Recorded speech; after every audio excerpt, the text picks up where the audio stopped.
வணக்கம் NKP nature. இன்றைக்கி நம்ம தோட்டத்தில் இருக்க ராமர் சீத்தாப்பழத்தை பற்றி பார்க்கலாங்க. ரெட் கஸ்டர்ட் ஆப்பிள், இதுவும் சீத்தாப்பழ வகை தாங்க. இது நல்ல இனிப்பு சுவையோட பகுதி அதிகமாக இருக்குங்க. தோல் பார்த்திங்கன்னா சிவப்பு நிறத்தில் இருக்குங்க. பொதுவாக எல்லா வகையான சீத்தாப்பழத்துலேயும் பார்த்திங்கன்னா ஊட்டச்சத்து மருத்துவ குணம் அதிகமாக இருக்குதுங்க.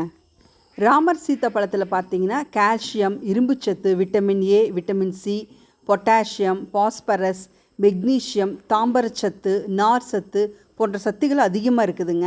இந்த மரத்தின் இலையை நம்ம கஷாயம் காய்ச்சி குடித்தோன்னா ரத்தத்தில் சர்க்கரை அளவை கட்டுக்குள் வைக்குங்க.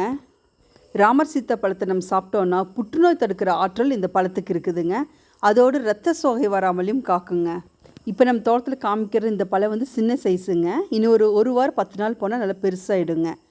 பெருசாச்சுன்னா பார்க்குறக்கு இந்த பழம் இதயம் வடிவில் இருக்குங்க. இந்த பழம் இதய நோய் வராமல் காக்குங்க.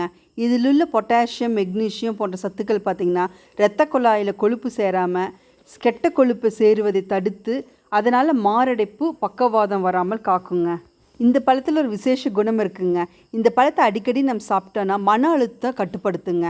மன அழுத்தம் ஏற்படுத்துகிற ஹார்மோன் சுரப்பிகளை கட்டுப்படுத்தி மன அழுத்தத்திலிருந்து நம்ம காக்குங்க இந்த பழம். இந்த பழம் குளிர்ச்சி தரக்கூடியதுங்க. அதனால் உடல் இருக்க சூட்டை தணித்து பித்தம், வாதம் வராமல் காக்குங்க. இந்த பழத்தை அடிக்கடி நம்ம சாப்பிட்டோன்னா இல்லை விட்டமின் சி இருக்கிறனாலங்க நோய் எதிர்ப்பு சக்தியை நமக்கு அதிகப்படுத்துங்க. கால மாற்றத்தால் ஏற்படுற சளி, காய்ச்சல் அதிலிருந்து நம்மளை காக்குங்க.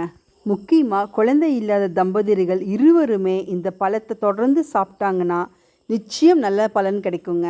இப்படி நிறைய நன்மைகள் தரக்கூடிய பழங்க இந்த ராமர் சீத்தாப்பழம். இது இனிமேல் எங்கேயாச்சும் பார்த்தீங்கன்னா விட்டுடாதீங்க, கண்டிப்பாக வாங்கி சாப்பிடுங்க. இது ஒரு அரிய வகை பழம். சீசனில் கிடைக்கிற பழங்கள் இதுவும் ஒன்றுங்க. நம்ம தோட்டத்தில் 3 மரம் இருக்குது. அதில் இந்த 2 மரத்தில் பழம் பிடிச்சிருக்குதுங்க. இந்த வீடியோ உங்களுக்கு பிடிச்சிருக்குன்னு நம்புகிறேங்க. பிடிச்சிருச்சுன்னா லைக் பண்ணுங்கள், கமெண்ட் பண்ணுங்கள், ஷேர் பண்ணுங்கள். சப்ஸ்கிரைப் பண்ணாதங்க சப்ஸ்கிரைப் பண்ணுங்கள். இயன்ற வரை இயற்கையை காப்போம். நன்றி.